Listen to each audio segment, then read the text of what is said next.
تو یہ ہماری ناکامی نہیں ہوگی، یہ پاکستان کی ناکامی ہوگی، پاکستان کی معیشت کی ناکامی ہوگی.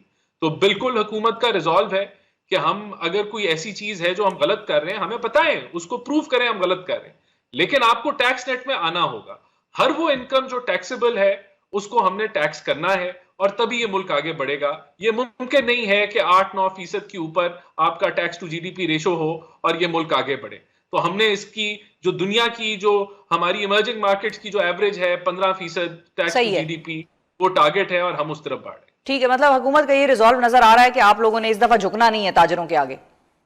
جی 76 سال سے جھکی جا رہی ہے نا، ہر حکومت جھک رہی ہے، اور نتیجہ یہ ہے کہ جہاں ہماری معیشت آج کھڑی ہے، اور اپوزیشن کا یہ رول ہوتا ہے کہ وہ اس کو موقع چاہیے تو وہ جا کے ان احتجاج کے سینٹر میں جا کے بیٹھ کے پریشر بلڈ کرتی ہیں، اور ملک جو ہے وہ جو ہے اسی طرح نیچے سے نیچے جائے جاتا ہے. تو وی ہیو صحیح ہے. To stop it and it will be stopped.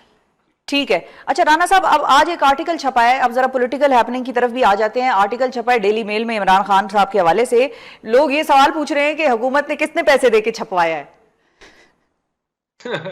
دیکھیں یہ تو پی ٹی آئی سے پوچھیں کہ اگر وہ یہ ایکسرسائز کرتے تھے فائنینشیل ٹائمز کے لیے یا کسی اور انٹرنیشنل اخبار کے لیے، نیو یارک ٹائمز کے لیے، تو یہ ٹرکس ان کو بہتر آتی ہیں. آج کل ویسے بھی اسی سے پوچھ رہی ہوں رانا صاحب، آپ لوگ کہتے ہیں نا کہ پی ٹی آئی خود چھپواتی ہے، کانگریس کا بل جو ہے وہ جو منظور ہوا اتنی بڑی تعداد میں، وہ بھی انہوں نے پیسے دے کے کروایا، تو آپ لوگوں نے بھی پھر پیسے دے کے کروایا کیا؟ یہ تو ان کو دیکھیں، الزام اگر ان کی طرف سے آ رہا ہے تو شاید وہ یہ ایکسرسائز کرتے ہوں، تو وہ ان کو بہتر پتا ہوگا کہ یہ ایکسرسائز کیسے ہوتی ہے. ہم نے تو یہ نہیں ایکسرسائز کی، تو یہ پی ٹی آئی کو پتا. اور ویسے بھی وہ لابیسٹ ہائر کرنے کے آج کل ویسے ہی ماہر ہیں، بڑے اچھے لابیسٹ وہ ہائر کرتے ہیں جو ویسے پاکستان کے مفادات کے خلاف کام کر رہے ہوتے ہیں، ان کو بھی وہ ہائر کر لیتے ہیں. تو یہ we have nothing to do with this article in Daily پھر میل. آپ اون کیوں کرتے ہیں؟ پھر آپ لوگ بھی ویسے لابی کر لیں رانا صاحب، ضرورت تو حکومت کو بھی ہے. لابینگ ویسے اچھی چیز بھی ہوتی ہے، صرف نیگیٹیولی نہیں ہوتی. مطلب یو ایس الیکشنز میں لابینگ ہوتی ہے، بڑی اسٹرانگ لابینگ ہوتی ہے، وہ ایک پازیٹیو طریقہ بھی ہے اپنے رائے بدلنے کا. آئی ایم ایف آپ کو قرضہ دے دے گا، آپ لوگ بھی لابینگ کر لیں. آئی ایم ایف کا قرضہ بھی کھٹائی میں پڑا ہوا ہے. نہیں، آئی ایم ایف کا قرضہ کٹائی میں نہیں پڑا ہوا، الحمدللہ everything is going fine. اس میں جو بائیلیٹرل ہماری بوروئنگ ہے، اس کی جو کہہ لیں رینیول ہے ہر سال، اس کی انڈورسمنٹ جو ہے وہ آئی ایم ایف نے مانگی ہے اور وہ ہمیں مل رہی ہے. اور جب وہ مکمل ہو جائے گی ایکسرسائز، ہمیں پورا یقین ہے کہ سپٹمبر کے اندر جو بورڈ ہوگا اس میں پاکستان کا ایجنڈا ہوگا. ابھی بلکہ بڑی اچھی خبر آئی ہے، پورے پاکستان کو مبارک ہو کہ موڈیز نے اپ گریڈ کی ہے کریڈٹ ریٹنگ اور سٹیبل سے پازیٹیو کر دی ہے، CAA2 ہو گئی ہے. It is a big achievement. اب آپ کی کیپٹل مارکیٹ کی ایکسیس بہتر ہو جائے گی اور آپ کو بائیلیٹرل بوروئنگ کی طرف جو ہے رجحان نہیں کرنا پڑے گا. پاکستان آزادانہ طور پہ کیپٹل مارکیٹس میں جا کے جو ہے وہ ڈیٹ ریز کر سکے گا. تو this is a very positive outcome. لیکن رانا صاحب ایک سوال ہے، ایک پری کنڈیشن رکھی آئی ایم ایف نے، $12 ارب کا رول اوور مانگ رہا ہے وہ، اس کے بعد پروگرام پاکستان کو ملے گا. اس کا کیا کریں گے آپ؟ اسی کا میں نے ذکر کیا نا، جو آپ کی بائیلیٹرل بوروئنگ ہے، جو ڈپازٹس ہمارے بائیلیٹرل دوستوں نے ہمیں رکھوائے ہوئے ہیں، اس کا جو رول اوور ہے اس کی انڈورسمنٹ ان کے ممالک سے چاہیے اور وہ ہمیں مل جائے گی. اس میں کوئی پرابلم نہیں نظر آ رہا ہمیں. There is no problem in that. ہمیں China is standing behind us, سعودیہ is there, UAE، all are ادھر. کہیں کسی بائیلیٹرل بوروئنگ میں ہمیں کوئی ہچ نہیں نظر آ رہی کہ وہ رول اوور ہو جائیں گے اور اس کی انڈورسمنٹ آ جائے گی. تو یہ it is just an exercise which is taking place and it will happen.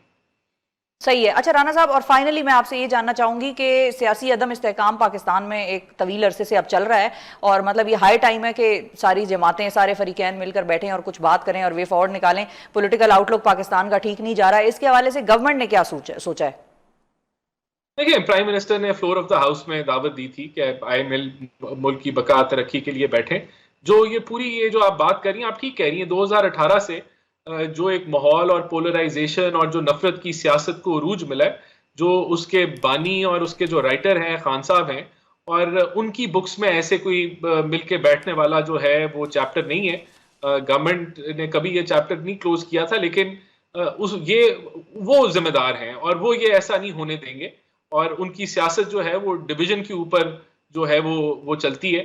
تو یہ جو ایشو ہے یہ ہماری گورنمنٹ کی طرف سے نہیں ہے، ان کی طرف سے ہے. سب کی طرف سے رانا صاحب یہ ٹوٹل انکار تو نہ کریں. ابھی بھی وہ ویسے تو خالد صاحب نے کہا ہے کہ میرے روپوش رہنما سارے باہر نکلیں اور مقدمے فیس کریں اور ضمانتیں لے کر سامنے آ جائیں, بس اب چھپنے کی ضرورت نہیں ہے. مجھے پتا ہے کہ اور آپ کو بھی پتا ہے کہ وہ باہر نکلیں گے تو پتہ نہیں اس بات کی کیا گارنٹی ہے کہ ان کو تشدد یا مار پیٹ یا مقدمے ان پہ نہیں بنیں گے. اب یہ تو آپ ہی ہمیں بہتر بتا سکتے ہیں گورنمنٹ کی سائڈ سے. اگر وہ باہر نکلیں گے اور ان کے اوپر کوئی مقدمے ہیں تو وہ اریسٹ ہو جائیں گے, اور پھر وہ جوڈیشل جو سسٹم ہے وہ اپنا جو لیگل جو لا پروسیس ہے وہ چلے گا. ٹھیک ہے, ڈیو پروسیس آف لا, اس سے کوئی انکار نہیں ہے, بالکل اس کو سپورٹ کرتے ہیں. تھینک یو, بہت شکریہ ادا کریں گے. رانا احسان افضل صاحب ناظرین ہمارے ساتھ موجود تھے, پاکستان کے وزیر اعظم کے کوارڈینیٹر, اور وہ ہمیں ایک بڑی پازیٹیو آؤٹ لک اکانومی کی پیش کر رہے تھے کہ پاکستان اچھے وقتوں کی طرف جا رہا ہے, آپ حوصلہ رکھیں, تسلی رکھیں. ہمیں جوائن کیا ناظرین پاکستان تحریک انصاف کی ممبر قومی اسمبلی شاندانہ گلزار صاحبہ نے. السلام علیکم شاندانہ صاحبہ. بہت شکریہ شاندانہ صاحبہ. رانا صاحب تو ہمیں ابھی تھوڑی دیر پہلے آپ بات ہو رہی تھی تو آپ نے بھی ایم شور تھوڑی بہت سنی ہوگی, بڑی پازیٹیو آؤٹ لک پیش کر رہے ہیں. انہوں نے کہا حوصلہ رکھیں, تسلی رکھیں. آپ ہنس رہی ہیں. آپ کا اس مہینے بجلی کا بل آیا ہے؟ آیا ہے. تنخواہ زیادہ ہے کہ بل زیادہ ہے آپ کا؟ میرا خیال ہے بس کچھ برابر ہی چل رہا ہے نا. اچھا, تو بس پھر اس میں نہ ہی کچھ کہوں تو بہتر ہے. اگر آپ اجازت دیں گے آپ کے سوالات سے پہلے دو تین چھوٹی باتیں. میں نے کیونکہ رانا صاحب کی عزت کرتی ہوں, پڑھا لکھا بچہ ہے, لیکن وہ کہتے ہیں رضیہ غنڈوں میں پھنس گئی ہے, پتہ نہیں ہے کیا بولے جا رہا تھا. ایک بات, آج تو کل آپ نے دیکھا ہوگا جیفری سیکس ایک بہت انفلوئنشل امریکن ہے جی, انہوں نے ایک پورا انٹرویو دیا ہے کہ کس طرح ووٹ آف نو کانفرنس کرانے کے لیے پی ڈی ایم یہ چور پارٹ 1 لانے کے لیے اور پارٹ 2 کے لیے کیسے ڈورن لو نے باجوہ کو خط لکھا کہ عمران خان کو ہٹاؤ, یہ کرو وہ کرو تو ہم تمہارے ساتھ بیٹھ جائیں گے. ٹھیک, اسے تو پورا کچا چٹھا کھول دیا. اب یہ کرے نا سائفر کے کیسز. اس میں جیفری سیکس کی بات سننے کی کیا ضرورت ہے, وہ تو ڈیفنس منسٹر آپ کے کہہ رہے ہیں 2019 میں. فیض صاحب, آپ لوگ ہی ان کی تعریفیں بہت کرتے تھے, فیض صاحب ان کو حکومتیں آفر کرتے رہے ہیں. نہیں تو فیض صاحب اگر پکڑ لے پھر باجوہ کو کیوں نہیں پکڑا, یہ بتائیں نا. باس تو باجوہ تھا نا, فیض تو نمبر 2 تھا یا نمبر 3 تھا, تو اس کو کیوں نہیں پکڑا. یہ دیکھیں ایسے نہیں ہو سکتا کہ ایک کو پکڑیں گے 3 کو چھوڑ دیں گے. اس میں فیوریٹس نہیں چلتے. کرائم ہوتا ہے, جو ایکسیسری ہوتا ہے, جو ابیٹور ہوتا ہے, سب کو پکڑنا ہوگا. دوسری بات, انہوں نے بات کی کہ ٹیکس نیٹ کی بات کی, بہت اچھی بات کی ہے. آپ کو پتہ ہے مریم نواز اور نواز شریف اور شہباز شریف ہر سال کتنا ٹیکس دیتے ہیں؟ میں آپ کو 2018 کی دکھا دیتی ہوں ٹیکس ریٹرن ان کی, ماشاءاللہ 2016 اور 18 کی. اس ٹائم میری بہت اچھی تنخواہ تھی ایم این اے بننے سے پہلے. میں بہت تپی ہوئی تھی کیونکہ اس سال میں نے 35 لاکھ دی تھی, ٹیکس میں نے دیا تھا 35 لاکھ. نواز شریف نے 5 لاکھ دیا تھا. میری گھڑی ہے تقریباً یہ 1000. وزیر اعظم تھے. جی جی بالکل. تو وزیر اعظم کی تو تنخواہ ویسے ہی بہت کم ہے. جی جی بالکل بالکل. انکم اگر ہم وزیر اعظم سے انکم کا $4.5 ملین کی گھڑی پہنی ہوئی تھی. آپ کو پتہ ہے $4.5 ملین روپے میں کتنا ہوتا ہے؟ زیروز بہت لگتے ہیں اس میں. $1 ملین اس وقت ہے تقریباً 30 کروڑ. تو جب ایک بندہ $4.5 ملین یعنی تقریباً 120 کروڑ کی گھڑی پہنتا ہے اور وہ 5 لاکھ سال کا ٹیکس دے گا, اور میں ایک ٹیکس پیئر, میری تنخواہ اس زمانے میں تھی 6 لاکھ مہینے کی, تو سال کا میں 30 لاکھ دے رہی تھی, 36 لاکھ ٹیکس میں دے رہی تھی. خان صاحب کا کتنا تھا؟ خان صاحب کا تو کروڑوں میں ہے ٹیکس. وہ تو جتنا ان کا ارننگز ہیں, وہ تو جتنا کماتے ہیں وہ تو ڈکلیئر کرتے ہیں. ان صاحب نے کیا کیا تھا کہ انہوں نے اپنا سورس آف انکم دکھایا تھا, ان کا بزنس, یہ جو پیچھے 50 فیکٹری ہیں, اور 50 فیکٹریوں میں جو ساری ہی لاس میں تھی. جو مریم نواز کہتی کہ ہم تو پرانے رئیس ہیں, تو پرانے رئیس تو لاس میں جا رہے ہیں. تو ماشاءاللہ یہ جب باتیں کرتے ہیں نا تو take it with a pinch of salt. اچھا ٹھیک ہے, وہ تو خیر مجھے اس چیز کی ذاتی طور پر بھی بڑی تکلیف ہوتی ہے. جو ٹیکس نہیں دیتا, I literally have started loathing him. Business والے ٹیکس کیوں نہیں دیتے؟ بلکہ بزنس والوں کو تو ہم فالتو عوام کا پیسہ دیتے, ریبیٹس دیتے. مجھے یہ بتائیں, جب ثنا سفیناز پہ, یہ بڑے بڑے ٹیکسٹائل ہاؤسز پہ ہمارا بجٹ تھا 2019 کا, جو موت آ رہی تھی نون لیگ کو, جو پیپلز پارٹی کو آ رہی تھی, ان بڑے لوگوں پہ 17% ٹیکس کیوں لگا دیا؟ ہم نے بولا کہ جو ایکسپورٹ کرے گا اس پہ ٹیکس نہیں ہے, لیکن جو لوکلی بیچے گا, جو چھوٹا بیچارہ چھابڑی والا بیچ رہا ہے, وہ 17% ٹیکس دیتا ہے.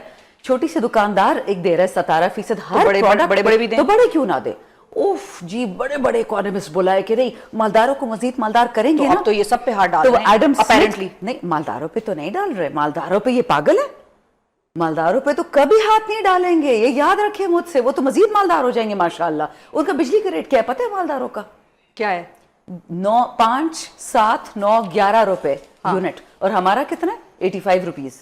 جو غریب بندہ مہینے کے 25,000 کما رہا ہے وہ 85 روپیز یونٹ دے رہا ہے, اور جو مالدار, جو ماشاءاللہ آپ کے ٹیکسٹائل بارنز, یہ پاکستان بزنس کاؤنسل والے, آپ کے ایپٹما والے, وہ 5, 7, 11 یا 13 روپے دیتے ہیں. اچھا ایک اور بات, اپنا خرچہ کیوں نہیں کم کرتے؟ آپ کو پتہ ہے ایک فیڈرل سیکٹری گھر میں کتنی سرکاری گاڑیاں کھڑی ہوتی ہیں؟ ایک فیڈرل منسٹر کے گھر میں کتنی سرکاری گاڑیاں کھڑی ہوتی ہیں ماں سوائے عمران خان کے ٹائم کے, اور اس کا پیٹرول کتنا لگتا ہے ہر مہینے کا؟ ہر گاڑی کو تقریباً 350 لیٹر پیٹرول ملتا ہے, تو 5 گاڑیاں گورنمنٹ فنکشننگ تو ہماری ویسے ہی بہت ٹھیک ہے. وہ تو خرچے نہیں کم کرنے, لوگوں کی ہڈیاں توڑنی ہے. بالکل ہر کسی سے ٹیکس لے, تاجر سے بھی لے, لیکن جو اس ملک کو برباد کر رہا ہے اس سے کیوں نہیں لیتے؟ اس سے پہلے لیں آپ. ٹھیک ہے, اچھا اب ہم آتے ہیں شاہنامہ صاحبہ. خان صاحب کی ٹاک آئی تھی, اس میں انہوں نے کہا کہ روپوش رہنما سارے باہر نکل آئیں اور اپنے مقدمے فیس کریں, ضمانتیں لیں, اور بہت اچھا ہے الحمدللہ. یہ کیوں اچانک یہ اسٹریٹجی نہیں, کیا عجیب اچانک سی تو ہے؟ نہیں ہے یہ بات. تو خان صاحب نے تقریباً میرے سامنے کہی تھی, میں یاد کروں وہ کون سا دن تھا, ایٹ لیسٹ اس بات کو 12 ہفتے تو ہو چکے ہیں کہ خان صاحب نے میرے سامنے عمر ایوب بھائی کو کہا تھا, ہماری وزٹ تھی وہ شیشے والا بند شیشے والی وزٹ, کہ اب قاسم سوری جو انگلینڈ پہنچ گئے تھے اور جنہوں نے بہت تکلیفیں برداشت کی, اس میں کوئی شک نہیں, مراد سعید جن کی فیملی پہ بہت تکلیفیں آئیں وہ تو چلے گئے تھے, حماد اظہر کی فیملی میں بڑی تکلیفیں آئیں, اسی طرح میاں اسلم اقبال کی بیٹی کی شادی اور ان کے گھر پہ جو کیا, ان سب سے کہیں کہ آپ نکلیں. میرے سامنے انہوں نے کہا تھا بیلز لے لیں, بے شک آپ سے پریس کانفرنس کروا لیں, لیکن نکلیں. کیونکہ یہ بات مجھے یاد ہے کہ خان صاحب یہ کہتے تھے کہ بھئی کوئی اگر پکڑ لیا ہے, کسی پہ تشدد ہو رہا ہے, جو کہتے ہیں کہہ دو اور نکل آؤ باہر. خان صاحب نے ملٹری ٹرائل جو فیس کر رہے ہیں ایکسٹرا کانسٹیٹیوشنل, میاں آباد فاروق وغیرہ کو میسج بھجوایا after death of his son, جب اس کے بیٹے کو قتل کیا گیا, کہ بے شک آپ لوگ جھوٹا پریس کانفرنس کرو, چلے جاؤ پی ٹی آئی کو چھوڑ کے, میں تم لوگ کو زندہ دیکھنا چاہتا ہوں, خوش دیکھنا چاہتا ہوں. دے سیڈ نو سر. لیکن پھر خان صاحب نے یہ بات مطلب کب کی ہے؟ کیونکہ ابھی تو آپ لوگ 8 ستمبر کے جلسے کی تیاری کر رہے ہیں, تو پھر یہ لوگ تو پکڑے جائیں گے, اتنی جلدی تو نہیں بیلے تو ٹھیک ہے, اگر پکڑے جائیں گے تو پکڑے جائیں گے. خان نے کہہ دیا نا, تو بس خان نے کہہ دیا, اس کی کوئی وزڈم ہوگی اس میں. کتنے ٹوٹل جائیں گے؟ ہاں سارے پکڑے جائیں گے, تو جلسہ کون کرے گا, یہی تو پوچھ رہی ہوں میں. اور جلسہ عوام کرے گی الحمدللہ. اس وقت پاکستان کی عوام, میں پی ٹی آئی کی عوام نہیں کہہ رہی ہوں, پاکستان کی عوام کو اللہ نے اتنا شعور دے دیا ہے, اتنی ان کو سمجھ آ گئی ہے کہ وہ چور کے بچوں کو 5 ووٹ تو کیا 5 تھپڑ بھی نہ دے, اتنا ان کو غصہ آیا. اب آپ نے دیکھیں, آپ نے لوگوں کو خودکشی کی طرف لے گئے, آپ نے خود دیکھا ہوگا, آپ تو جرنلسٹ ہیں, لوگ کود رہے ہیں برجز سے, بچوں کے گلے کاٹ رہے ہیں, بجلی کا بل, ایک بھائی نے دوسرے کو گولی مار دی. یہ پاکستان نے ہمیں دینا تھا؟ مجھے آپ بتائیں, یہ کہہ رہے تھے کہ جی یہ لوگ لابی کرتے ہیں اور یہ وہ. سر جی ہم تو لابی استعمال کرتے کہ امریکہ سے دوستی ہو جائے نا, کیونکہ وہ آپ کے مائی باپ ہیں, آپ ان کے وینٹیلیٹر پہ ہیں. آپ مجھے یہ بتائیں, نواز شریف تو کھلا کھلا انڈیا اور اسرائیل کی ڈیلیگیشن سے ملتا ہے اپنے ہائیڈ پارک کے یا جو بھی ان کے منوس فلیٹس ہیں, چوری والے فلیٹس. ان کو تو شرم بھی نہیں آتی کہ کسی کی بھی پیر پکڑ لیں گے لیکن ہمیں حکومت دے دیں. لیکن پھر میں اسی بات پہ واپس آؤں گی, جو روپوش رہنما اور یہ سارا معاملہ ہوا ہے کہ اب خان صاحب نے کہا کہ بس اب نکل آئیں اور فیس کریں لا کو, کہیں اس کی یہ وجہ تو نہیں ہے کہ حماد اظہر صاحب کے حوالے سے بہت زیادہ بات ہوئی اور ان کا پھر استعفیٰ آیا اور بہت زیادہ بات ہو رہی ہے, اور ان کے بارے میں لوگ پوچھ رہے ہیں بھائی وہ سامنے کیوں نہیں آتے, پنجاب کی لیڈرشپ ہے, اور گنڈاپور صاحب کا بھی ایک ایسا لوگ ہیں جو یہ ایک طرح سے تانا ہم اس کو کہہ سکتے ہیں کہ وہ یہ تانا دے رہے ہیں کہ بھئی ہم سامنے ہیں تو پنجاب والے بھی سامنے نکلیں, کے پی والے سامنے ہیں, جیلوں میں گئے ہیں تو پنجاب والے بھی نکلیں, اور وہاں پہ کی لیڈرشپ پھر حماد اظہر کی ہے. دیکھیں پنجاب میں پچھلے 2 سال, کے پی میں تو ہوا ہے, ہم تو کے پی اور بلوچستان تو 77 سال سے مار کھا رہا ہے, آپ کو پتہ ہے مجھے پتہ ہے, ہم تو پٹ پٹ کے رل گئے ہیں. اب ہم ڈھیٹ ہو گئے, اب ہم نہیں ڈرتے. مارنگ بلوچ پہ نکل آئیے, ہم بھی نکل آئے ہیں. آپ نے کبھی سوچا تھا کہ کے پی کی عورت پنڈی کی جیل میں جائے گی؟ ہمارے علاقے میں سے ہو سکتا ہے کہ مرد پولیس اندر گھسا ہے, عورتیں پولیس آتی. میرے پیچھے 35 لوگ آئے تھے پنجاب, آل مین ایکسپٹ فار 2 گرلز, بیچاری چھوٹی چھوٹی ڈری ہوئی تھیں. ٹھیک ہے, آپ مجھے یہ بتائیں, ڈاکٹر یاسمین راشد, عالیہ حمزہ, سنم جاوید, عائشہ بھٹا, ختیجہ شاہ, طیبہ راجہ, کیا یہ پنجاب نہیں ہے؟ اور اس طرح بتھیروں ہماری خواتین جو اس وقت بھی جیلوں میں ہیں, ورکر ہیں ہماری, کیا عمر چیمہ پنجاب نہیں ہے؟ سینٹر اعجاز پنجاب نہیں ہے؟ محمود رشید صاحب پنجاب نہیں ہے؟ ہمارے تو لوگوں نے ہڈی پسلیاں توڑ دی پنجاب میں بھی. بہت سارے اس وقت ایم این ایز ہیں نیشنل اسمبلی میں جن کو استعمال کرنا چاہیے, جن کو لیڈ لینی چاہیے. اگر حماد اور میاں اسلم اقبال کے ساتھ جو ہوا, اگر اس کو کور کرنا ہے تو وہ نکلے, وہ بھی نکلیں گے انشاءاللہ. ہمارے دیکھیں ابڈکٹ کیا سب سے شریف ہمارا, لیکن وہ یہ بھی کہتے تھے کہ مجھے خان صاحب نے کہا تھا کہ چھپے رہو. نہیں, خان نے تو سب کو کہا تھا, ایک پوائنٹ چھپے رہو, لیکن پھر انہوں نے کہا کہ اب دیکھ لو, ہم سب نکل آئے. دیکھو جتنا شہریار نے مار کھائی ہے جیل میں, جتنا اس کے ساتھ ظلم و زیادتی ہوئی ہے, مجھے نہیں پتا یا ہمارے آرڈنری ورکرز کے ساتھ ہوا ہے اور لیڈرشپ میں صرف شہریار کے ساتھ ہوا ہے. اس حد تک کہ شیر افضل مروت نے, ایک ڈائبیٹک آدمی نے بھوک ہڑتال کر لی, اس کو اتنا لاہور میں مارا تھا انہوں نے کوٹ لکھپت میں. اور وہ تو شکر ہے پنجاب کے آئی ایس ایف کے ساتھ میں رابطے میں ہوں, انہوں نے مجھے بتایا میڈم کہ ہم جس چکی میں تھے نیکسٹ چکی میں شیر افضل تھا, اس کی ہائٹ دیکھے اور چکی دیکھے, شہریار کی ہائٹ دیکھے اور چکی دیکھے. ہمارے جنید اکبر, اسد کیسر, مجاہد خان, سلیم اور رحمان, شاہ, صبغت اللہ, میں تو نام لینا اگر آپ کو کہوں کہ ہمارے ایم این اے سے. پوائنٹ یہ ہے کہ ہم یہ پنجاب کے پی والی چیز نہیں کرنا چاہ رہے. یہ ہمارے کچھ بیوقوف بھائی ہیں جو اسٹوپڈ باتیں کرتے ہیں کہ جی پنجابیوں کو بلوچستان میں کیوں مارا. کہنا یہ چاہیے تھا کہ پاکستانیوں کو پاکستان میں کیوں مارا اور کون مار رہا ہے. آپ ہیں 10th best army in the world, آپ ہیں the best intelligence agency in the world, آپ کے پولیس کے تھانے, آپ کے LEAs, آپ کے 27 تو انٹیلیجنس ایجنسیز ہیں. کیا یہ انٹیلیجنس فیلئر نہیں تھا کہ آپ سب سے غریبوں کو مارتے؟ اچھا جب مالدار پنجابی جاتا ہے نا بلوچستان میں یا KP میں, یا مالدار پٹھان جاتا ہے یا مالدار سندھی, اس کو کوئی کچھ نہیں کہتا. مرتا ہے تو سب سے غریب مرتا ہے. اٹ ڈزنٹ میٹر کہ وہ کس صوبے سے ہے, مرتا سب سے غریب ہی ہے. ٹھیک ہے, امپورٹنٹ پوائنٹس ہیں شاندانہ آپ کے. اب جو ڈیلی میل والا جو نیا فیاسکو ایک چھپا ہے آج, اس پہ آپ لوگوں کی کیا اسٹریٹجی ہے PTI کی؟ کوئی اسٹریٹجی وہ کہتے ہیں آپ لوگ بھی چھپواتے تھے, پیسے دیتے. ویسے میں نے پوچھا ہے ان سے, کوشش کی ہے کہ اگر پتہ لگ جائے کتنے میں چھپا, لیکن انہوں نے اس کو اون کر لیا ہے, گورنمنٹ نے اون کر لیا ہے کہ بھائی یہ کیسے بن سکتے ہیں کسی یونیورسٹی کے چانسلر, یہ تو جیل میں مقدمے فیس کر رہے ہیں. One of the reasons Pakistan ناکامیاب ہے, میں جب جنیوا میں تھی دفتر میں وہاں کام کر رہی تھی 7 سال, میں دیکھتی تھی کہ انڈینز آتے تھے جنیوا میں اور وہ J کو H نہیں بول سکتے تھے اور A کو B نہیں بول سکتے تھے, ایسے میٹرک سے انڈینز آتے تھے. ایگزیکٹلی. بٹ نوکری ان کو مل جاتی تھی. اور پاکستانیوں کی نیچر اتنی ماٹھی تھی کہ جو دوسرا پاکستانی آتا تھا وہ ایک دوسرے کو نکالنے کے چکروں میں ہوتے تھے. یہاں پہ بھی یہ کریبز ہیں, آئی ڈونٹ نو کریب کو اردو میں کیا بولتے ہیں, کہ آپ کسی مٹکے میں ان کو ڈال دو نا, اوپر لڈ ڈال دو, کبھی نہیں نکلیں گے. یہ کسی کو اوپر یہ پاکستان کی خوشی, پاکستان کی عزت دیکھ ہی نہیں سکتے. وہ بورس جانسن جس نے اوورسی کیا پاکستان کا VONC, وہ لوگ جنہوں نے عراق کی قتل کروائے, جو امریکہ کے چمچے ہیں, جو پاکستان کا سلام بھی نہیں کرتے. یہ بندہ تو پاکستان کا بیٹا ہے, شرم کرو. کچھ تو تم لوگ کو حیا نہیں چاہیے. بٹ شکر ہے یہ اپنے گندے چہرے خود ایکسپوز کرتے. خان کو جیل میں بیٹھے اللہ نے پتہ نہیں کیا ایک سسٹم بنایا ہوا ہے کہ یہ جو چال عمران خان کے خلاف چلتے ان کے منہ لگتی ہے. وہ بہت شکریہ ادا کریں گے شاندانہ گلزار صاحبہ. ناظرین ہمارے ساتھ موجود تھی ممبر قومی اسمبلی تحریک انصاف سے, اور خان صاحب کی ہی بات کی وضاحت کر رہی تھی کہ اب وقت بدل گیا ہے, حالات بدل گئے ہیں. اگر خان صاحب نے یہ سوچا ہے کہ روپوش رہنماؤں کو باہر آ کر مقدموں کا سامنا کرنا ہوگا, بے شک ان کو جیل ہوتی ہے, وہ جیل ہو جائے, آپ فیس کریں, آپ لاء کو فیس کریں, تو پھر ایسا ہی ہے اور ایسا کرنا چاہیے. اب دیکھتے ہیں اس پہ پارٹی کس طرح سے رسپونڈ کرتی ہے. جو روپوش لیڈران ہیں ان کا کیا موقف سامنے آتا ہے نہیں آتا ہے, یا وہ خود ہی سامنے آ جاتے ہیں لاء کو فیس کرنے کے لیے. یہ آنے والے وقتوں میں دیکھنا ہوگا. ناظرین ایک وقفے کی طرف میں بڑھوں گی, لیکن وقفے کے بعد جب میں واپس آؤں گی تو بات ہوگی اس ایک جملے کی کہ جو بڑا تکلیف دہ ہے, لیکن بڑے آرام سے ہم تو کہہ دیتے ہیں, لیکن جس پر گزرتی ہے وہی جانتا ہے. ہم جو تاریک راہوں میں مارے گئے. یہ میں کیوں کہہ رہی ہوں, وقفے کے بعد آپ جان سکیں گے. Stay with me.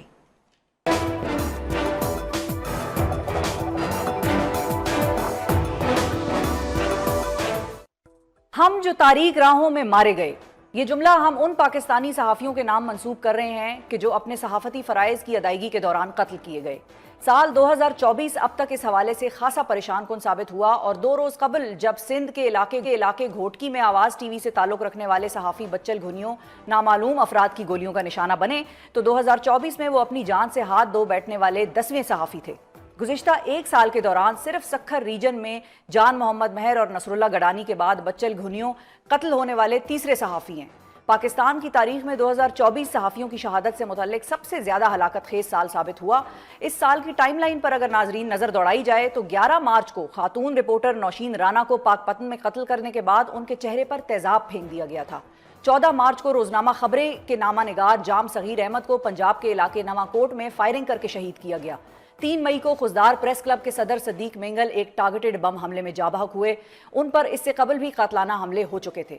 13 مئی کو مظفر گڑھ میں صحافی اشفاق سیال کی ٹارگٹ کلنگ کی گئی.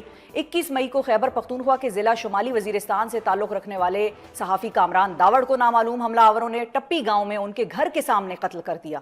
21 مئی کو ہی سندھی اخبار کے صحافی نصر اللہ گڈانی پر میرپور متھیلو کے قریب نامعلوم موٹر سائیکل سوار حملہ آوروں نے حملہ کیا. 25 مئی کو لودھرا میں صحافی ظفر اقبال قتل ہوئے. 18 جون کو لنڈی کوتل میں مسلح افراد نے خیبر ٹی وی کے صحافی جبران خلیل کو گاڑی سے اتار کر قتل کر دیا. 14 جولائی نوشہرہ میں موٹر سائیکل سوار ملزمان کی فائرنگ سے صحافی ملک حسن زیب جاں بحق ہوئے. رپورٹرز وداؤٹ بارڈرز نے اظہار رائے کی آزادی انڈیکس میں پاکستان کو 180 ممالک میں 152ویں نمبر پر رکھا ہے اور اسے صحافیوں کے لیے خطرناک ترین مقامات میں سے ایک قرار دیا ہے. 2023 کی ایک رپورٹ کے مطابق گزشتہ 1 سال کے دوران صحافیوں کے خلاف دھمکیوں اور حملوں میں 60% سے زائد اضافہ دیکھا گیا ہے. جب صحافیوں پر ہونے والے حملوں کے مجرموں کے خلاف کارروائیوں کی بات آتی ہے تو پاکستان 2023 کے عالمی استثنا سونا انڈیکس میں 11ویں نمبر پر ہے، جو اس بات کی پیمائش کرتا ہے کہ صحافیوں کے قاتلوں کو کتنی بار سزا نہیں ملتی۔ اسی حوالے سے ناظرین بات کرنے کے لیے ہمارے ساتھ موجود ہیں اقبال خٹک صاحب، جو کہ سربراہ ہیں فریڈم نیٹ ورک کے اور پاکستان میں رپورٹرز وداؤٹ بارڈرز تنظیم کے نمائندے بھی ہیں۔ السلام علیکم اقبال خٹک صاحب۔ وعلیکم السلام، کیسے ہیں جی؟ سر بہت شکریہ، آپ نے وقت نکالا۔ سب سے پہلے تو اقبال خٹک صاحب یہ بڑا ایک کنسرننگ ایشو ہے، جس ملک میں صحافیوں کا قتل ہو رہا ہو، ٹارگیٹڈ قسم کے اٹیکس ان کے خلاف ہو رہے ہوں، تو پورے ملک کے حوالے سے پھر خبریں باہر بھی چھپتی ہیں اور وہ کوئی مثبت چیزیں نہیں بتا رہی ہوتی پھر اس ملک کے بارے میں۔ یہ ہلاکتیں آپ کو کیا لگتا ہے مقامی بااثر افراد کی وجہ سے ہوتی ہیں، کسی کے خلاف سٹوری کر دی، اس کو پسند نہیں آئی، اس کی وجہ سے ہوتی ہیں، یا اس میں ریاستی بھی کوئی عمل دخل ہے جس کو کہ ٹھیک کرنے کی، بہتر کرنے کی ضرورت ہے؟ دیکھیں، اس میں مختلف گروپس ہیں، مختلف علاقوں میں مختلف ایکٹرز ہیں۔ ضروری نہیں ہے کہ خیبر پختونخوا میں جو تھریٹ ایکٹرز ہیں وہ آپ کو سندھ میں نظر آئیں، اور اس طرح جو سندھ میں ہیں وہ آپ کو بلوچستان میں نظر آئیں۔ سو ہر ایک ریجنز کے ہمیں ایک مختلف قسم کے تھریٹس نظر آ رہے ہیں۔ جیسے آپ نے کہا کہ جو صحافیوں پہ حملے ہو رہے ہیں اور جو ایکسٹریم فارم ہے سینسرشپ کی، یعنی فزیکل ایلیمینیشن، پاکستان جو ہے دنیا کے جو امپیونٹی کے انڈیکس ہے اس کے ٹاپ 10 ممالک میں شامل ہے، اور بدقسمتی سے پاکستان میں جو ہائیسٹ لیول پہ کمٹمنٹ ہے حکومتی سطح پہ وہ ہو چکی ہے۔ انہوں نے پبلکلی کمٹ کیا ہے کہ وہ جرنلسٹوں کو تحفظ دینا چاہتے ہیں۔ پاکستان میں وفاق کی سطح پہ اور صوبہ سندھ نے علیحدہ اپنے لیے صحافیوں کے تحفظ کے لیے ایک خاص قانون بنایا ہوا ہے۔ سندھ میں تو وہ قانون پہ عمل درآمد شروع ہو گیا ہے، لیکن وفاق کی سطح پہ اس پہ ابھی تک عمل درآمد نہیں ہو رہا ہے، اور اس میں جی خٹک صاحب یہ بتائیے گا کہ آپ کی بات مجھے سمجھ میں آ گئی کہ کمٹمنٹ وغیرہ کا بھی اظہار ہوا ہے، اس کمٹمنٹ پہ بھی میں آؤں گی کہ اظہار میں اور اس کمٹمنٹ کو عملی جامہ پہنانے میں کتنا فرق ہوتا ہے جب اس قسم کے معاملات کی ہم بات کرتے ہیں۔ لیکن پہلے مجھے یہ بتائیے کہ اس سال ابھی صرف 8 ماہ گزرے ہیں، ابھی سال مکمل نہیں ہوا، 10 ہلاکتوں کی خبریں سامنے آئی ہیں صحافیوں کی، 10 کیسز یہاں پر رپورٹ ایسے ہوئے ہیں جو کہ بڑے ہی دردناک تھے۔ یہ اس سال کیوں یہ چیز، یہ فگر زیادہ ہے پچھلے سالوں سے؟ آپ کو کیا سمجھ میں آتی ہے؟ میرے خیال میں پاکستان میں جب سیاسی عدم استحکام زیادہ ہو جاتا ہے تو میڈیا پہ اٹیکس بھی بڑھ جاتے ہیں، اور اس وقت یا آپ گزشتہ 1-2 سال دیکھیں تو سیاسی عدم استحکام بہت زیادہ خراب ہے، اور جب تک پاکستان میں آپ میڈیا کے حوالے سے اگر انالیسس کرنا چاہتے ہیں کہ یہ کتنے محفوظ ہیں یا کتنے خطرے کے قریب ہیں یا خطرہ کا سامنا کر رہے ہیں، تو آپ کو سیاسی پاکستان میں جو ماحول ہے اس کو بھی دیکھنا پڑے گا۔ صحیح ہے۔ اچھا خٹک صاحب یہ بھی بتائیے کہ ٹھیک ہے ہم ویسٹرن کنٹریز کے ساتھ اگر کسی کو گلا ہو کہ بھائی شفا بیٹھ کر یہاں پر پروگرام میں ویسٹرن کنٹریز اور ان کے فریڈم اور ان کی ڈیولپمنٹ کے ہوتے ہوئے پاکستان کا موازنہ کر رہی ہے جو کہ نہیں بنتا، تو ٹھیک ہے میں ان کے ساتھ موازنہ نہیں کرتی، لیکن اگر ریجن میں اپنے ہم دیکھیں ہمارے جو پڑوسی ممالک ہیں یا ہمارے ریجنل کنٹریز ہیں ان میں بھی مور اور لیس پاکستان جیسے ہی مسائل ہیں۔ کہیں نہ کہیں ہم دہشت گردی کی خبریں ان ممالک میں بھی سنتے ہیں، کہیں نہ کہیں ہم پولیٹیکل اثر رسوخ کی کہانیاں ادھر بھی سنتے ہیں، وہاں پر بھی صحافیوں کے قتل ہوتے ہیں اور ان کی آواز کو دبانے کی کوشش ہوتی ہے۔ بھارت سے ہم بہت سنتے ہیں اس قسم کی خبریں۔ ہمارے ریجن کا پرابلم ہے یا یہ پرابلم پاکستان میں زیادہ ہے؟ باقی ریجنل کنٹریز کی اگر آپ سچویشن تھوڑی ہمارے ناظرین کے لیے بتا سکیں، وہاں پہ کیا صورتحال ہے؟ دیکھیں، ہم اگر صرف جنوبی ایشیا کا وہ دیکھ لیں جس میں افغانستان ہے، ہندوستان ہے، سری لنکا ہے، بنگلہ دیش ہے، نیپال ہے، یہ ممالک جنوبی ایشیا کے ممالک خاص طور پہ ایک دوسرے کی جو نیگیٹو چیزیں ہیں اس کو کاپی زیادہ کرتے ہیں، اور جو ان کی اچھی چیزیں ہیں ان کو ایوائڈ کرتے ہیں۔ اس وقت جنوبی ایشیا کے تقریباً تمام ممالک میں میڈیا کے حوالے سے صورتحال بڑی خراب ہے، چاہے وہ ہندوستان ہو، چاہے وہ پاکستان ہے یا بنگلہ دیش ہے۔ اس طرح آپ نیپال، سری لنکا میں دیکھ لیں، ابھی سے تھوڑے سے وہاں پہ حالات بہتر ہو رہے ہیں، لیکن جہاں جب خانہ جنگی تھی تو اس دوران بہت برے حالت تھے میڈیا کے حوالے سے۔ تو میرے خیال میں جنوبی ایشیا کے ممالک جو ہے ان سب کو مل کے بیٹھ کے میڈیا کی ترقی کے لیے کام کرنا چاہیے، اور ہمیں یہ نیگیٹو چیزیں ایک دوسرے سے کاپی کرنا چھوڑ دینا چاہیے، اور جو ممالک اچھی چیزیں کر رہے ہیں ان کو کاپی کرنا شروع کر دیں۔ صحیح ہے خٹک صاحب. فائنلی میں آپ سے یہ جاننا چاہوں گی کہ جو شہروں میں صحافی کام کر رہے ہیں, رپورٹرز کام کر رہے ہیں, ان کے پاس تو پھر ایکسیس ہے, وہ جا کر کسی کو بتا سکتے ہیں, پولیس کو رپورٹ کر سکتے ہیں. جو دور دراز کے ہمارے علاقوں میں کام کرنے والے صحافی حضرات ہیں, خواتین ہیں, ان کی حفاظت کا میکینزم کیا ہونا چاہیے؟ اور اگر اس کے حوالے سے آپ ہمارے لوگوں کو, ناظرین کو گائیڈ کر سکیں کہ وہ کس کو رپورٹ کریں اگر ان کو دھمکیاں مل رہی ہیں, اگر ان کو لگ رہا ہے کہ ان کے تحفظ میں کمی ہو رہی ہے یا شاید وہ ولنریبل اسٹیٹ میں آ گئے ہیں, وہ کہاں سے تحفظ لے سکتے ہیں, کیا ان کو کرنا چاہیے؟ دیکھیں, تحفظ کے ایک بنیادی اصول یہ ہے کہ اگر آپ سمجھتے ہیں کہ آپ کے کام کی وجہ سے آپ کو خطرہ ہو رہا ہے, اور ظاہر ہے صحافت ایک ایسا پیشہ ہے جس میں بندہ خود, رپورٹر خود اپنے لیے خطرے کا تعین کرتا ہے, چاہے وہ رپورٹ کتنے سافٹ کیوں نہ ہو, چاہے وہ سپورٹس کی رپورٹنگ کیوں نہ کر رہے ہو, چاہے وہ آپ فائنانشل میٹرز کی یا اکنامکس کی رپورٹنگ کیوں نہ کر رہے ہو. لیکن میرے خیال میں کسی صحافی کو یہ جاننا بڑا ضروری ہے, اگر اس کو خطرہ محسوس کر رہا ہے, وہ بر وقت اپنے ادارے کو, اپنے دوستوں کو, اپنے یونینز کو, اپنے پریس کلبز کو یا فریڈم نیٹ ورک جیسے ادارے جو صحافیوں کے تحفظ کے لیے پاکستان میں کام کرتے ہیں, ان کے علم میں یہ بات لانی چاہیے. بہت شکریہ ادا کریں گے اقبال خٹک صاحب. ناظرین ہمارے ساتھ موجود تھے سربراہ اور صحافیوں کے حوالے سے جو پاکستان میں اس وقت ایک فضا بنی ہوئی ہے کہ جہاں پر ہیش ٹیگز ہم آئے دن دیکھتے ہیں ٹویٹر پر چل رہے ہوتے ہیں, journalism is not a crime, journalism is not a crime. واقعی journalism is not a crime. Journalist کی ایک جاب یہ ہے کہ وہ اس پرابلم کو آئیڈینٹیفائی کرے جس کے حوالے سے عوام پریشان ہے اور جس کے حوالے سے وہ چاہتا ہے کہ حکومت یا ارباب اختیار اس کا کوئی حل نکالیں. اگر صحافی آواز نہیں اٹھائے گا, اگر صحافی وہ پرابلمز آئیڈینٹیفائی نہیں کرے گا, تو صرف عوام ہی ان مسئلوں سے پریشان نہیں ہوں گے. ہمارے بیوروکریٹس, ہمارے سیاستدان, ہمارے اعلیٰ عہدیداران, ارباب اختیار بھی اسی عوام کا حصہ ہیں, وہ بھی وہی سروسز استعمال کرتے ہیں جو کہ ایک عام آدمی کر رہا ہوتا ہے. تو صحافی is constantly identifying the problem جس کے لیے وہ سولوشن ڈھونڈنا چاہ رہا ہے یا جس کے لیے ایک کمیونٹی کے طور پر ہمیں سولوشن آفر کرنا چاہیے. صحافی کی, اور اقبال خٹک صاحب نے ایک بڑی امپورٹنٹ بات کی کہ سیاسی عدم استحکام جو اس سال میں سب سے زیادہ ہمیں نمبرز دیکھنے میں آئے ہیں صحافیوں کے قتل و غارت کی, سیاسی عدم استحکام کا اس میں بہت حد تک عمل دخل ہے. اور ریجن کے حوالے سے بھی میں نے اس لیے پوچھا کہ لوگ اکثر ہم صحافیوں سے یہ گلہ کرتے ہیں کہ آپ لوگ پاکستان کو ویسٹ کے ساتھ کمپیئر کرتے ہیں. نہیں جی, میں پاکستان کو ویسٹ کے ساتھ کمپیئر نہیں کر رہی, میں پاکستان کو ہمارے ریجن کے ساتھ کمپیئر کر رہی ہوں. اور پاکستان ہی نہیں, صرف بھارت کے آپ حال دیکھ لیں, آپ باقی ممالک کے ہمارے حال دیکھ لیں, وہاں پر بھی صحافی اسی طرح سے ٹارگیٹڈ اٹیکس کا نتیجے میں اپنی جانیں کھو رہے ہیں. ہمیں اس کے لیے ایک میکینزم تیار کرنا ہوگا اور یہی ہماری ایک آخری پریشانی نہیں ہے. اسی کے ساتھ میں ایک وقفے کی طرف جاؤں گی ناظرین. وقفے کے بعد جب واپس آؤں گی تو عوام کی ایک اور پریشانی یہ ہے کہ مہنگائی اور بے روزگاری ہو یا بجلی کے بڑھتے ہوئے نرخ ہوں, اس کے حوالے سے عوام نے بڑا برملا اور کھل کر اظہار کیا ہے. ایک سروے آیا ہے پاکستان میں, وہ کیا بتاتا ہے ہمیں اور کیا ٹرینڈز ہمیں اب آگے آنے والے دنوں میں دیکھنے کو ملیں گے, اس پر بات ہوگی ایک وقفے کے بعد. اسٹے ود اس.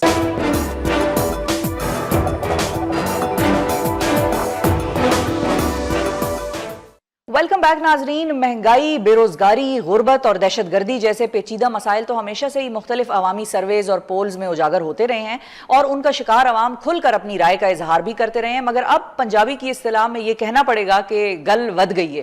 مسائل میں گھرے پاکستانی عوام نے ان ایشوز پر بھی بات کرنی شروع کر دی ہے, ان ایشوز پر بھی اپنے پریشانی اور تشویش ظاہر کرنا شروع کر دی ہے جو کہ کبھی اس سے پہلے ان کی مسائل کی لسٹ میں کم ہی نظر آتے تھے شاید. گرمیوں کی جاری اس سیزن میں بجلی بلز اور نئے ٹیکسز کے نفاذ نے تو یوں لگ رہا ہے جیسے کہ پورے ملک کو 440 وولٹ کا کرنٹ لگا دیا ہے. کہیں احتجاج چل رہا ہے تو کہیں دھرنے ہو رہے ہیں. اسی تناظر میں عوامی سروے کرنے والی فرم ہے اپسوس. انہوں نے 2024 تیسری سہ-ماہی کا کنزیومر کانفیڈنس انڈیکس جو ہے وہ سروے کے تھرو جاری کر دیا ہے, جس کے مطابق دوسری سہ-ماہی کے مقابلے میں تیسری سہ-ماہی میں بجلی کی قیمتوں میں اضافے سے پریشان صارفین کا تناسب 6% سے بڑھ کر 11% ہو گیا ہے, یعنی تقریباً 2 گنا. اسی طرح ٹیکسز کے نفاذ پر بھی پریشان عوام کا تناسب 9% سے ریکارڈ کیا گیا ہے جو کہ دوسری سہ-ماہی میں صرف 3% تھا, یعنی اس ایشو پر بھی عوام کی پریشانی 3 گنا بڑھ گئی ہے. ایک اور تشویشناک رجحان جس کی طرف اس سروے میں اشارہ کیا گیا ہے وہ ملک کے مجموعی سمت کے حوالے سے ہے اور اس کے حوالے سے عوام کی بڑھتی منفی رائے ہے. دوسری سہ-ماہی میں سروے کے مطابق 18% عوام کا خیال یہ تھا کہ ملک صحیح سمت میں جا رہا ہے, مگر پریشان کن طور پر تیسری سہ-ماہی میں یہ تناسب کم ہو کر 11% رہ گیا, یعنی پہلے مثبت رائے دینے والے بھی جو 7% عوام ہیں انہوں نے بھی اپنی رائے تبدیل کر لی ہے. اس سروے اور اس سے جڑے ٹرینڈز پر بات کرنے کے لیے ہمارے ساتھ پاکستان میں اپسوس کے مینیجنگ ڈائریکٹر عبدالستار بابر صاحب. السلام علیکم عبدالستار بابر صاحب. وعلیکم السلام، تھینک یو. بہت شکریہ عبدالستار بابر صاحب، آپ نے وقت نکالا. سب سے پہلے تو اس سروے کے حوالے سے میں آپ سے یہ جاننا چاہوں گی کہ ہمارا سیمپل سائز کیا تھا، کن شہروں میں یہ سروے ہوا اور ایج گروپ کیا تھا؟ جی، یہ ہم پچھلے 5 سال سے زیادہ ہو گئے ہیں. ہر کوارٹر ہم ہر سہ کے اندر یہ سروے کرتے ہیں اور تقریباً 1000 سے زیادہ اس میں رسپونڈنٹس ہوتے ہیں. 18 سال کی عمر سے زیادہ تمام جو پاکستانی ہیں، جس میں تمام شہروں کے، تمام دیہاتوں کے، تمام صوبوں کے، کشمیر، جی بی، تمام علاقوں کے تمام لوگ شامل ہیں. تو اس میں شہروں کی بات کریں تو وہی تناسب ہوگا جو پاکستان میں تمام شہریوں کا اور دیہاتوں کا ہے. صحیح ہے. اچھا، اب عبدالستار صاحب یہ بتائیے کہ بجلی کی قیمتوں اور ٹیکسز پر عوام کی جو بڑھتی تشویش کا سروے میں ظاہر ہونا ہے، یہ ہمیں کیا بتا رہا ہے؟ کیا یہ ان کے بجٹ کو اس حد تک متاثر کر رہا ہے کہ کنزیومر کانفیڈنس بھی متاثر ہو رہا ہے اس کے ساتھ ساتھ؟ جی، یقینی طور پر یہ کافی پریشان کن ہے، اور میں سمجھتا ہوں کہ جب یہ نئی حکومت آئی تھی تو اس وقت ان کے پاس یہ بہت گولڈن اپرچونٹی تھی کہ اس وقت پہلی دفعہ پاکستان کے اندر جو ہے مثبت ایک رجحان جو ہے وہ ایکسپیکٹیشنز تھی، وہ کافی مثبت تھی. لیکن میں سمجھتا ہوں کہ کافی بدقسمتی کی بات ہے کہ بہت جلدی، مطلب تقریباً 6 ماہ کے اندر اندر اس حکومت نے وہ اس گولڈن اپرچونٹی کو مس کیا ہے. صحیح ہے. اچھا، یہ بھی بتائیے گا کہ ملک کی مجموعی سمت کے حوالے سے جو مثبت عوامی رائے تھی اس میں بھی 7% کی کمی دکھائی دی ہے. یعنی کہ جو لوگ پہلے یہ سمجھتے تھے کہ ہمارے ملک کی سمت درست سمت میں جا رہے ہیں ہمارے معاملات، ان میں سے بھی جو 7% لوگ ہیں وہ بھی اب منفی سوچ کا اشارہ دے رہے ہیں ہمیں، اور وہ بھی ہمیں یہ بتا رہے ہیں کہ نہیں بھائی، ہمارا بھی اب ماننا یہ ہے کہ ملک جو ہے وہ ٹھیک سمت میں نہیں جا رہا. یہ جو ڈپ آئی ہے 7% لوگوں کی، یہ مجموعی طور پر ہمیں کیا ٹرینڈ ظاہر کر رہا ہے ہمارے سامنے؟ لیکن یہ تاثر جو بنتا ہے وہ تو مجموعی طور پہ بنتا ہے، اور ہوا یہی ہے کہ لوگوں نے جب الیکشن کے بعد نئی حکومت آئی ہے تو اس کے بعد جو پازیٹیوٹی سامنے آئی ہے کہ IMF کے ساتھ چیزیں وہ طے ہو جائیں گی، اور تمام اشاریے ہماری قیمتیں جو ہیں پیٹرول کی، ان کے اندر کافی سٹیبلٹی آ گئی، ڈالر کی پرائس جو ہے وہ سٹیبل رہی، جس کے نتیجے میں ایک توقعات کافی بڑھ گئیں، جس کے نتیجے میں لوگ جو 18% جو کہ کافی عرصے کے بعد ہوا ہے، یہ مارچ 2022 کے بعد پہلی دفعہ 18% لوگوں نے پاکستان کے اندر کہا کہ ہم مثبت ڈائریکشن میں جا رہے ہیں. لیکن اس کو ہم بالکل، یہ حکومت جو ہے بالکل اس کو سسٹین نہیں کر سکی، اور اچانک ڈپ اتنا زیادہ آیا ہے کہ جو آپ جب یہاں سے شروع ہوئے تھے مارچ 2024 کے اندر، وہاں اس سے بھی نیچے آ گئے ہیں. اچھا، کیا آپ لوگوں نے اس سروے میں یہ بھی جاننے کی کوشش کی ہے کہ بجلی بلز اور جو اضافی ٹیکسز کا بوجھ ہے وہ عوام کے گھریلو بجٹ میں کا جو تناسب ہے اس کو کتنا اپسیٹ کر رہا ہے؟ کیونکہ بلومبرگ کی ایک تازہ ترین رپورٹ ہے، اس کے مطابق جو ہے اس وقت عوام اپنے گھروں کے کرایوں سے زیادہ بجلی کے بلز ادا کر رہے ہیں. دیکھیں، اس سروے کے اندر تو یہ نہیں پوچھا گیا، لیکن جو آپ نے شروع میں جیسے بتا دیا تھا کہ بجلی کی پرائسز کا جو معاملہ ہے، آپ اندازہ لگائیے کہ یہ تقریباً یہ تیسری، میں سمجھتا ہوں کہ بڑی ہے تشویش کی بات ہے کہ پچھلے 5 سالوں میں یہ تیسری بڑی ریڈنگ ہے. اس کا مطلب ہے اس سے پہلے صرف دسمبر 2019 کے اندر اور سپٹمبر 2023 کے اندر لوگ جو زیادہ پریشان تھے بجلی کی پرائسز پہ. اب جو ہے یہ تیسری بڑی جو ہے شرح ہے کہ لوگ بہت پریشان ہیں، اور یقینی طور پر بجلی کے بل جو ہیں لوگوں کے لیے وہ پریشان کن بنے ہوئے ہیں. اچھا، تو کیا ہم یہ کہہ سکتے ہیں کہ جو یہ سارا سروے ہوا اور جو لوگوں نے رائے تبدیل کی مثبت سمت کے حوالے سے، وہ جو 7% کا ہمارے پاس فگر آ رہا ہے کہ وہ پہلے پازیٹیولی سوچتے تھے پاکستان کی ڈائریکشن کے حوالے سے، اب وہ بھی نیگیٹیولی سوچ رہے ہیں، کیا اس ساری رائے کی تبدیلی میں بھی زیادہ کنٹریبیوشن بجلی کے بڑھتے بلز کا ہی ہے؟ میرا خیال ہے کہ وہ بجلی کے یقیناً وہ تو ہے، لیکن اس کے علاوہ میں سمجھتا ہوں کہ جو کافی غیر مناسب رہی ہے میڈیا مینجمنٹ میں، کیونکہ برڈن آف ایڈیشنل ٹیکسز جو ہے، اب اگر دیکھا جائے تو ٹیکسز کے اندر اضافہ جو ہے وہ تو صرف تنخواہ دار طبقے پہ سب سے زیادہ ہوا ہے، لیکن لوگوں کے تاثر یہ بنا ہے کہ ہمارے ایڈیشنل ٹیکسز، اور یہ پچھلے 5 سال کی سب سے بڑی شرح ہے کہ جہاں پہ 40% لوگ جو ہیں اس کو بہت بڑا بوجھ کہہ رہے ہیں. بالکل صحیح ہے. بہت شکریہ ادا کریں گے سر آپ کا، آپ نے وقت نکالا. اپسوس کے سروے کے حوالے سے ہماری ڈسکشن چل رہی تھی، اور جو تشویشناک بات اس میں نظر آئی وہ یہ تھی کہ جو لوگ یہ بھی سمجھتے تھے کہ پاکستان کی سمت درست ہے اور ہم ٹھیک ڈائریکشن میں جا رہے ہیں، انہوں نے بھی اپنی رائے تبدیل کر لی. اس سے MI کے سروے میں ہمیں یہ معلوم ہوا. یہ زیادہ پرابلمٹک یا کنسرننگ ٹرینڈ ہے کہ جو ہمیں نظر آیا کہ 7% لوگوں نے اپنی رائے تبدیل کی، اور انہوں نے یہ کہا کہ ہمیں لگتا ہے، اب ہمیں بھی لگتا ہے کہ ہماری سمت جو ہے وہ درست نہیں ہے. تو بہرحال ہماری دعا ہے کہ کہ ہمارے ملک کی سمت درست ہو اور ہمارے حکمران ایسے فیصلے کریں کہ جس سے عوام کی جو یہ ٹربلز ہیں، یہ پرابلمز ہیں، یہ ایز آؤٹ ہوں، نہ کہ ان پہ مزید بوجھ پڑے. ہمیں میکینزمز اوور آل بنانے پڑیں گے، ہمیں اوور ہالنگ کی شدید ضرورت ہے، چاہے وہ کسی ادارے میں ہو یا چاہے وہ ہماری سسٹمز کس طرح سے چلتے ہیں حکومتی معاملات کے اس میں ہو. عوام پریشان ہے، عوام کی پریشانی کا سدباب کرنا بہت ضروری ہے حکومت کے لیے. اسی کے ساتھ آج کے پروگرام سے میں آپ سے لوں گی اجازت. اپنا بہت خیال رکھیے، ہمیں اور پاکستان کو دعاؤں میں یاد رکھیے اور پاکستان کے لیے کام بھی کرتے رہیے، کنٹریبیوٹ کرتے رہیے. آخرکار ملک ہمارا ہے اور ہم نے اس کو آگے لے کے چلنا ہے. آپ سے ملاقات ہوگی منڈے کو. Take care. اللہ حافظ.